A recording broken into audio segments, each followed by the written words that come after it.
All right, so on page 35 of this same book, Ottoman Brothers by Michel Campos, we learned that there were some, even though we learned that in the late Ottoman Empire, late 1800s, early 1900s, after there were some political reforms to create a kind of constitutional monarchy so that you'd have a sultan slash king who ruled over the Ottoman Empire, based in what is now Turkey, the borders of Greece, Syria, down to the borders of Egypt, Iraq. We learned that these different groups, Arabic speakers, Arabs, Turks, Greeks, Greeks of Istanbul, that they believed in this Ottoman constitutional monarchy, but there were some problems there when it came to how people interpreted the kind of Ottoman national belief in liberty, equality, and brotherhood. So these flags at the time, in the late 1800s, early 1900s, that were circulating, connected with these new political and social movements in the late 1800s, early 1900s around creating a constitutional monarchy with a parliament, which again, the whole thing fell apart in World War One because the Ottoman Empire lost World War One, and then they broke up into different countries. We learned that these people were all united around these national ideas about creating an Ottoman citizen, whether you were Greek, Turkish, whether you were a Turk or you were a Greek person or Arab. Everybody believed in these ideas, which were coming from Europe and France. Liberté, égalité, fraternité. You can see that French was used as one of the languages of education. This changes after 1923. The founder of modern Turkey, Mustafa Kemal Atatürk, is advancing Turkish language as the only main language of education, which is why he says "Ne mutlu Türk'üm diyene," how great it is to be a Turk. Back then, French was also one of the languages there.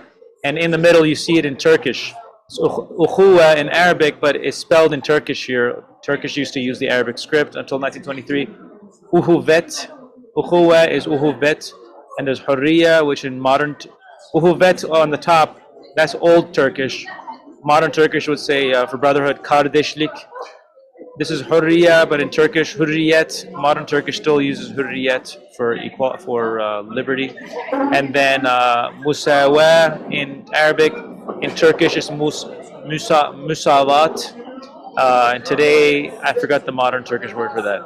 And so one of the problems here that the administration was running into politically and socially was that between Greeks and Arabs and Turks in what is now Turkey, so Ottoman Turkey, Ottoman Jordan, Ottoman Syria, it wasn't clear whether equality and liberty and brotherhood, does that mean that everyone should start going to the public schools around the Ottoman Empire and become like a Turkish speaker, which is what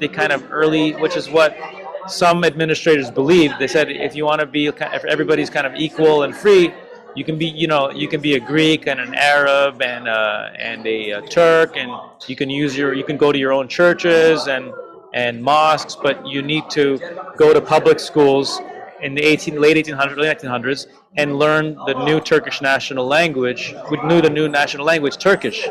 Some of the communities were like, well, how is that equality? Because Turkish language is the language of the Turks.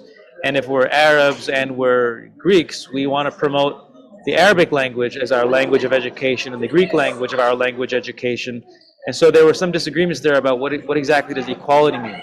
Does equality mean that you are able to live as a Greek or a Turk inside the Ottoman Empire in Istanbul and Amman, and you educated in Arabic and Turkish as your language of education and regional government, or and you're still part of the Ottoman Empire in the early 1900s, or does equality mean spreading the Turkish language everywhere? This is where you began to see some Turkish-speaking Muslims in these military circles and administrative circles saying, it's not quite clear to us how Ottoman Turkey, Ottoman Jordan, Ottoman Syria are going to be all united under some kind of Ottoman Turkish national identity, when Turkish is the native language of Turkish-speaking Muslims in Istanbul, and it's not the native language of Arabic-speaking Muslims and Christians in Ottoman Syria, where we in Istanbul are not going to successfully force Ottoman Syria, Ottoman Jordan Muslims and Christians to start learning Turkish when they want to advance Arabic language as the language of administration and the language of politics down there.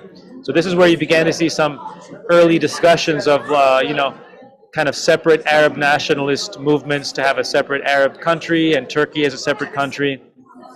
That's where, at the end of World War One, when the Ottoman Empire is forced to break up by the European powers, you begin to see more or less the kind of birth of the Turkish and Arab national movements, or the manifestation of them, leading up to the Arab Republic of Syria, and then the modern Turkish Republic and whatnot. So that's the kind of big contradiction. That's the big kind of problem that the Ottoman Empire was running into in the late 1800s, early 1900s. Is Istanbul supposed to export Turkish language, educational culture, and political culture and language to the provinces in Syria and Iraq? And that's what it means to be a kind of equal citizen. That's how you create equality and brotherhood across the Ottoman Empire.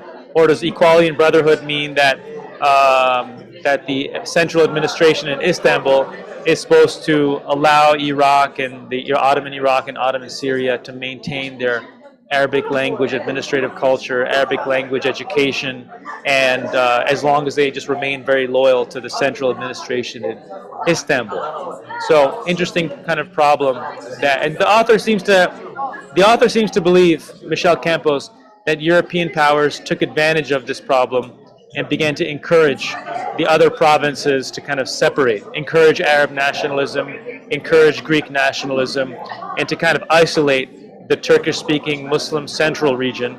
And this is where you do eventually, after World War I, get 1923, you do get the Turkish national movement that separates itself as a separate Turkish country, and that pushes out European powers.